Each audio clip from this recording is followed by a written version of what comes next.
Ever stared into two mothers' eyes at once? One who raised you, one who just remembered you, while the headlines scream you seduced a billionaire? Grace Rivera's voice cracks through the quiet ward, and the question hangs like a live wire. My pulse hammers as her words rip open the ceiling of what's possible. Love doubled, trust shattered, the world pointing a restless finger. In the midsummer heat of Harbor City, the smell of antiseptic is drowned by camera flashes outside each one, branding her a con artist before she can breathe. She clutches a jar of tamarind candy, the only proof she was ever simply a street vendor, and turns to me with eyes that say, "Help me choose which life to keep." I feel the weight of every rumor I let touch her, the raw terror of almost losing my daughter to loan shark vengeance, and the dizzying relief of justice snapping back on the woman who betrayed us. But the real storm hasn't struck yet. One confession kept secret even from Grace could still rip Sweet Hope apart. Stay with us, and you'll witness the moment that choice detonates, and how a single vow could turn devastation into the fiercest salvation you've ever seen. Matthew Dalton had always believed Harbor City's downtown was nothing more than a grid of profit margins until the Saturday he let 6-year-old Chloe tug him down Grafton Street toward the old market district. Summer humidity pressed against his starched shirt, the sky weighed down with bruised thunderclouds, yet Chloe's excitement ricocheted like wind chimes. She darted past a mariachi trio, past the balloon vendor, until she stopped in front of a narrow folding table, wedged beside a taco cart. On that table sat neat jars of tamarind ropes and mango strips dusted in chili sugar. Behind them stood Grace Rivera, 20-something, hair coiled in a practical braid, t-shirt faded by too many wash cycles. Something in her posture, tired but still stubbornly upright, halted Matthew mid-stride. Chloe didn't notice the tension. She pressed both palms to the glass. "These look amazing," Chloe breathed. Grace's smile flickered, warm yet cautious. "Pick one, sweetie. First taste is on the house." Chloe's eyes widened. Matthew opened his wallet, hesitated.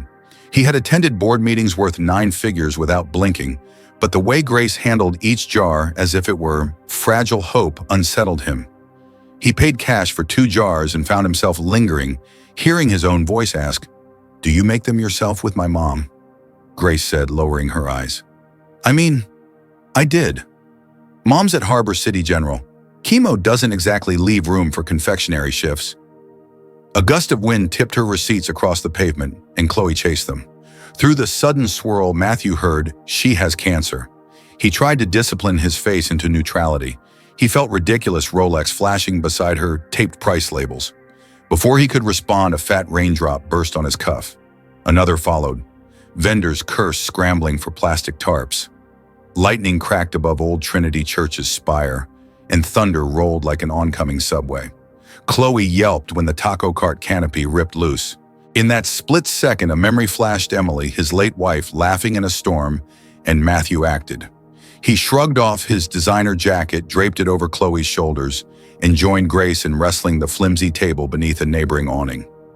Kettle drums of rain pounded the roofs, and a torrent sluiced down the gutter, soaking Matthew's loafers. Grace reached to steady a crate. Their fingertips brushed, and he heard her draw a surprised breath. When the commotion settled, the 3 of them crouched beneath corrugated tin, the ridgeline hammering like applause. "It's only water," Grace said, trying to laugh as she wiped hair from her cheek. Drops clung to her lashes. Matthew realized he was staring. Chloe munched a tamarind ribbon, unfazed. "Dad, can we come back tomorrow? I want to try the mango." Matthew managed a nod. "Of course." Rain still sheeted down, but he straightened to full height. "Give me your number, in case Chloe decides she needs a shipment for show and tell." Grace hesitated. A streetwise instinct flickered. Then she saw Chloe hugging the candy like treasure, and relented. "Sometimes my phone loses signal," she warned while dictating the digits. Matthew typed them, oddly nervous. Thunder receded. Chloe skipped ahead, splashing puddles. Grace called after her. "Careful, streets are slick." In that moment, a teenager in a hoodie barreled past shoulder, checking Grace while snatching her canvas purse. Chloe shrieked. Instinct eclipsed training. Matthew sprinted. Half a block later, he slammed the kid against a graffiti-tagged doorframe. The purse dropped. The boy's eyes were frantic, more hunger than malice. Matthew inhaled to lecture, then glanced at Grace's battered bag, at the kid's threadbare sneakers, and exhaled. "Run home," he muttered. "Don't gamble your future on $60. The teenager vanished into drizzle. Matthew returned the purse, discreetly slipping a folded 100 inside before Grace could inventory her wallet. She thanked him, voice unsteady. The thrum between them was louder than the rain. Back in his penthouse that night, Matthew lay awake, the city's neon glow brushing the ceiling. Grace Rivera. He pictured her smile bracing against hardship and felt the old numbness inside him shift. At 2 a.m., he opened his phone, thumb hovering over the unsent text. "I hope your mom has a restful night." Instead, he called Ryan Hughes. "Tomorrow," he said, "I want every jar on that table bought by strangers. Different faces each day. Generous tips. No branding at Dalton Global Philanthropy. Pure anonymity." Ryan's silence lasted a beat. "Understood, sir." Sunday morning, Grace noticed the surge of well-dressed customers, an architect, a yoga instructor, even a pair of tourists who didn't know tamarind from taffy, but ordered 6 jars. Each sale came with a smile, each smile with a soft-spoken, "Keep the change." Grace's ledger, usually suffocating, took its first real breath. That afternoon, Matthew and Chloe meandered back, feigning spontaneity. Grace greeted them with new radiance, but also suspicion. "Business is suddenly booming," she said. "Any chance you posted a 5-star review somewhere? I might have mentioned you at the office." Matthew lied, surprised how natural the misdirection felt. Chloe perched at the table like a junior partner, reorganizing jars by color. Grace asked about Emily. She'd noticed the absence of a mother in Chloe's stories. Matthew's voice tightened, yet talking felt strangely easier with rain still dappling memory. As they spoke, Matthew's phone buzzed. "Ryan. Advisory board documents needed final signature by 5. Matthew muted the call. For the first time since Emily's funeral, he chose personal over corporate without calculation. Grace packed Chloe a small bag of tamarind ribbons on the house. Matthew insisted on paying triple.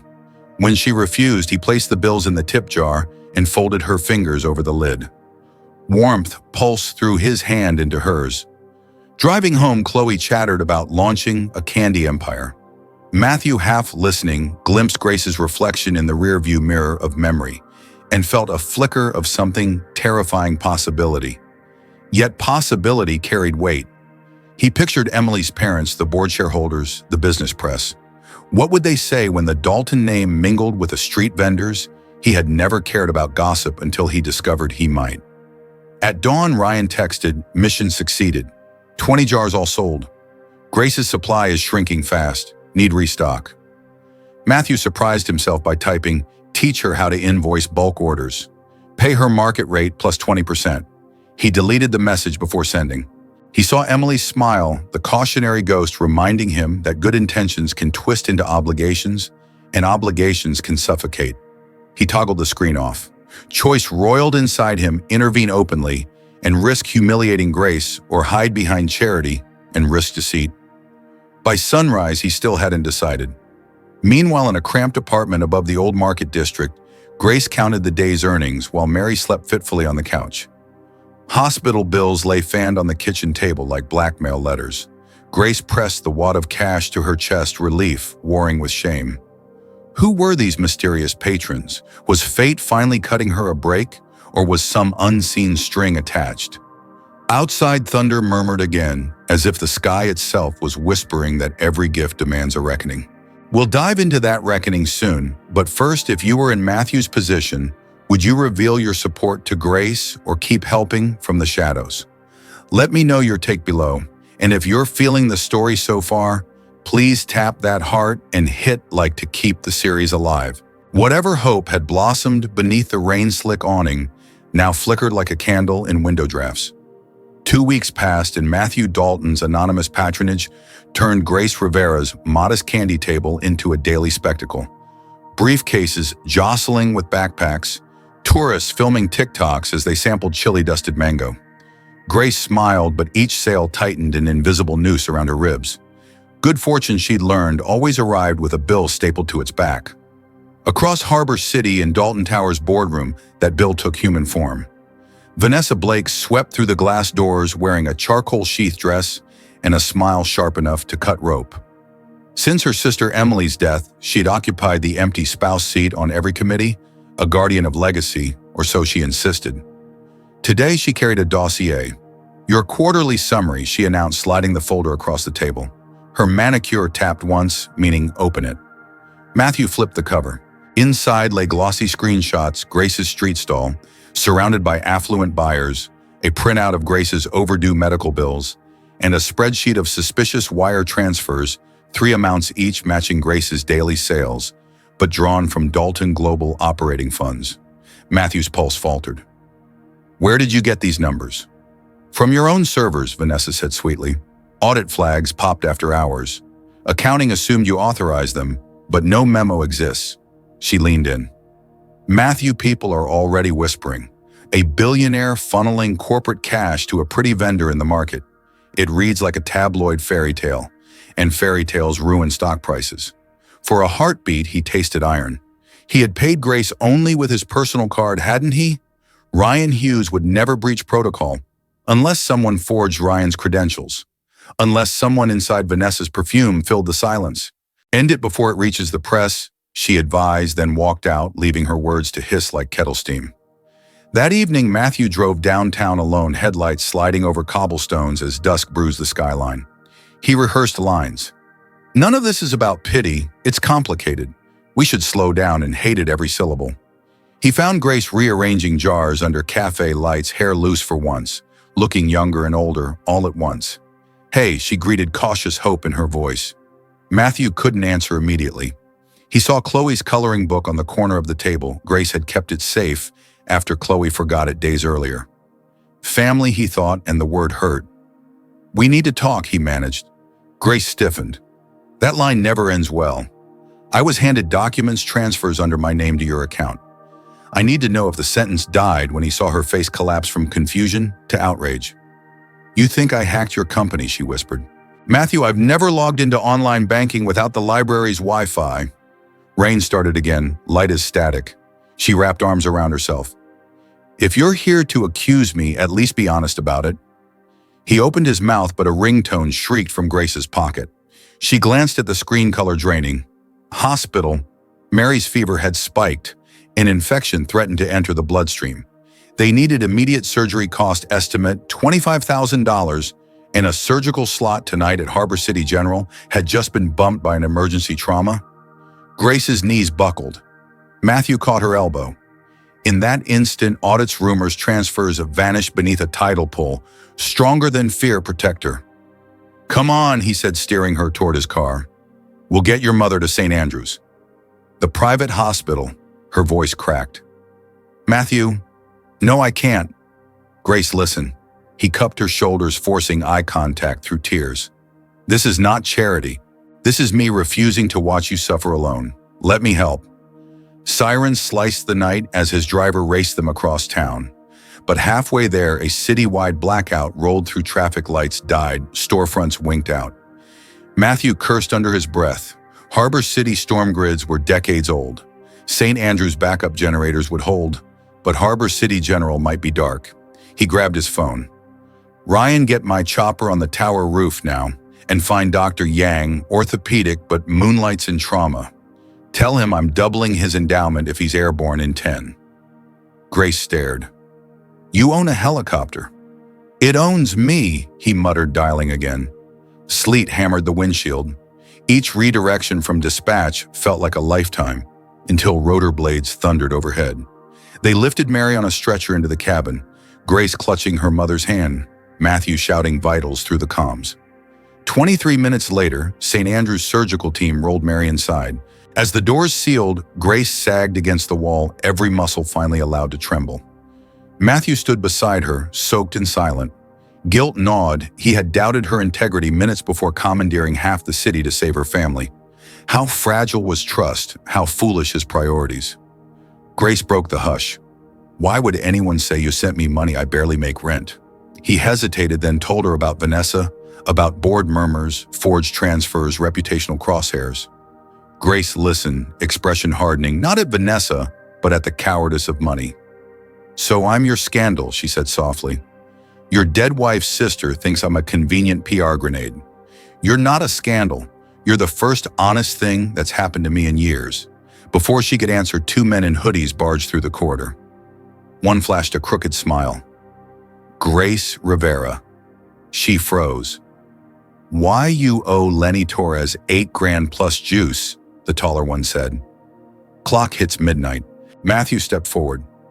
She doesn't owe you a dime, the thug eyed Matthew's drenched Tom Ford shirt. Daddy Warbucks wants to play hero. Grace grabbed Matthew's sleeve. Please stop. She turned to the men, voice trembling but clear. I'll get you the money. Better, the shorter man sneered. We take collateral now. Cute little girl named Chloe Wright. Cold burst through Matthew's spine. Grace gasped. Something primal flared behind her eyes. You touch that child, she whispered, and you will meet every cop in this state. Matthew's phone was already dialing the district attorney. I'm with two men violating hospital security. Send units. He switched to speaker so the thugs could hear the dispatcher confirm inbound officers. The men bolted. Matthew didn't pursue, he simply slid to the floor, adrenaline leaving him hollow. Grace knelt beside him. I'm sorry, she said. I took a loan last year for Mom's meds. When business spiked, I thought I could pay it, but the interest doubled. Tears glistened. I never imagined Chloe could be dragged into this. He rested his forehead against hers. Tomorrow morning I'll settle every cent. Not because I'm savior, because they threatened my daughter and the woman the word stuck in his throat. A surgeon pushed through the OR doors. Family of Mary Rivera, Grace and Matthew rose together. She's stable, the doctor said. Infection contained. You got her here just in time. Relief cracked Grace's composure. She sobbed into Matthew's chest. He held her forehead pressed to her wet hair, wondering how trust could still exist amid so many fractures and what price he would pay to keep it whole. Outside the recovery wing windows, Harbor City's power flickered back to life, block by block, like neurons reconnecting after a seizure. We'll reveal how Vanessa strikes back and whether Matthew can shield Grace from a smear campaign that threatens both love and empire in Part 3. But first, do you believe anonymous generosity is kindness or a trap waiting to snap? Tell me below, and if this storm of emotions gripped you, please drop a heart and hit like so we can keep the story unfolding. Morning leaked pale gold across the Harbor City the day after Mary Rivera's surgery, but light alone couldn't clear the storm still gathering over Matthew Dalton's life. Headlines screamed, "Billionaire's secret mistress, IRS confirms probe." Grace scrolled them in the hospital hallway, each swipe another stab of shame. She closed the phone before the algorithm could serve worse. Meanwhile, 50 floors above the city, Matthew faced his board. Vanessa Blake sat at the table's end like a queen about to crown herself. She'd circulated forged transfer records, even arranged a clinic to backdate an ultrasound, claiming Matthew had impregnated her after a charity gala. The scandal was exquisite corporate theft street vendor, temptress billionaire love triangle. All she needed now was his capitulation, but Matthew had spent the night building a counterstrike. He rose, voice calm. I've just submitted every transaction from my personal accounts and Dalton Global's ledgers to federal forensic auditors. In 48 hours, they'll confirm the only misdirection here came from two insiders, Vanessa Blake and Victor Lewis, who falsified signatures and laundered assets into shell companies. Vanessa laughed. Accuse me all you want. Screenshots say otherwise. Matthew pressed a button on the conference tablet. A live video feed filled the wall. Victor Lewis at an IRS office signing a sworn statement. He looked like a man who had bargained for leniency. His voice echoed, Ms. Blake paid me to forge Mr. Dalton's credentials and create a dummy account named Rivera G. Gas rippled around the boardroom. Vanessa's smile wilted. Matthew continued. There's more security footage of Vanessa bribing clinic staff to fabricate a pregnancy. Those files are already logged with the district attorney. He faced her directly. You weaponized my grief for Emily, my daughter's innocence and Grace's dignity.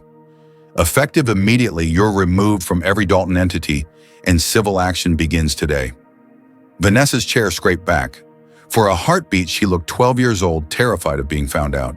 Then security escorted her from the room, her heels suddenly too loud against polished marble. The smear campaign collapsed in hours. Media outlets pivoted. Dalton clears. Name street vendor, vindicated. But Grace remained wary. Public apologies don't erase whispers, she told Matthew that evening, beside Mary's bed. Tomorrow another rumor will start.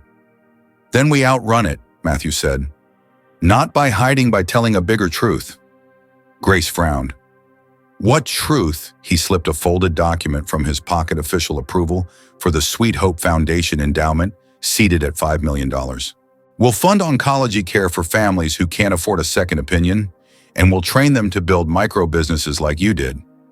Grace's eyes filled. I never asked for any of this. That's why you deserve it, he answered. Before she could respond, her cell rang a number she didn't recognize. A soft voice spoke. Miss Rivera. My name is Karen Foster. I work at St. Michael Care Center. We have a patient who's been asking for a woman named Grace. Could you come?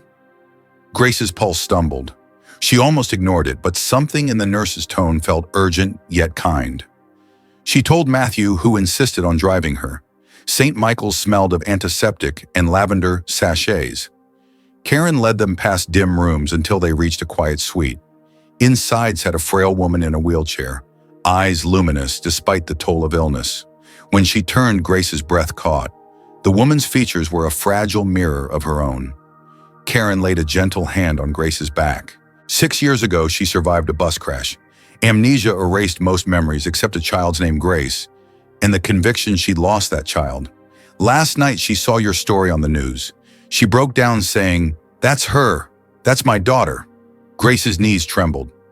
My mother is recovering 2 miles away, she whispered. The woman, a tremor in her hand, held out a locket. Inside was a grainy photo of a gap-toothed girl with pigtails. Grace at 8, wearing the very scarf she'd lost the night she was found wandering the old market. Tears blurred the image. Questions spiraled: abduction, adoption, fate. But one certainty radiated from the woman's pleading eyes: love long denied. Grace knelt, palms cupping the stranger's cheeks. I don't know how this is possible, she said, voice shaking, but I feel it too. Matthew watched, heart thudding, as 2 chapters of Grace's life converged. Yet Grace's first thought turned to the woman who had raised her. Mary risked everything for me, she told Karen. If this is my birth mother, we bring her into our family, not replace anyone. Hours later, the 2 Marys met, adoptive and biological, one recovering in a hospital bed, the other wheeled beside her. The reunion defied language, tears, laughter, apologies that weren't necessary. Grace stood between them, a daughter twice blessed, twice broken, and now stitched back together. For Matthew, the sight was revelation. Families weren't born. They were chosen, fought for salvage from wreckage. He stepped into the doorway, feeling Emily's presence, not as a void, but as permission to live again. Weeks passed. Charges against Vanessa proceeded. Victor testified, sealing the case. Sweet Hope's launch drew donations across Europe, and the state's stories of strangers who believed kindness still mattered. Chloe helped design the foundation's logo, a candy jar sprouting wings. On opening day, Grace cut the ribbon outside a renovated storefront, once her shabby candy table corner, now a bright Sweet Hope community bakery. Cameras flashed, but she wasn't hiding behind hats anymore. Mary sat in the front row beside Maria. Her birth mother had recovered enough to attend. Matthew held Chloe's hand, his other arm resting lightly around Grace's waist. When reporters asked how a street vendor and a mogul lasted through scandal, Grace spoke first. He didn't save me. He reminded me I could keep saving myself. Matthew added, and she showed me wealth isn't safety. It's the chance to stand in the storm and keep someone else dry. As sunset painted Harbor City gold, Chloe tugged Grace's sleeve. Are we a real family now? Grace crouched. What do you think? Chloe glanced at Matthew, at both Marys, then at the crowd cheering Sweet Hope. I think we're the best kind, one we built on purpose. A hush settled, heavy with gratitude, broken by the aroma of fresh tamarind candy wafting from the bakery door. Grace offered Matthew the first jar. He bit into the sweet heat ribbon and laughed, really laughed, knowing at last the taste of a future earned. So the storm that threatened to drown them became rain that made new routes possible, and each of them street vendor tycoon mothers twice over. And one fearless child walked forward carrying the unbreakable lesson that healing isn't the absence of scars, but the art of weaving them into something shining. Before we close, I'm curious, have you ever trusted someone when every rumor told you not to? What convinced you to believe? And second, do you think power can coexist with pure generosity, Or does one always corrupt the other? Tell me how this journey landed for you. Comment number 3, if the story moved you. Number 1, if it missed the mark, or number 2, if you're on the fence. Let us know which country you're watching from, and if this tale of resilience and second chances resonated, please like, tap that heart, and share the video so more people can taste a little sweet hope.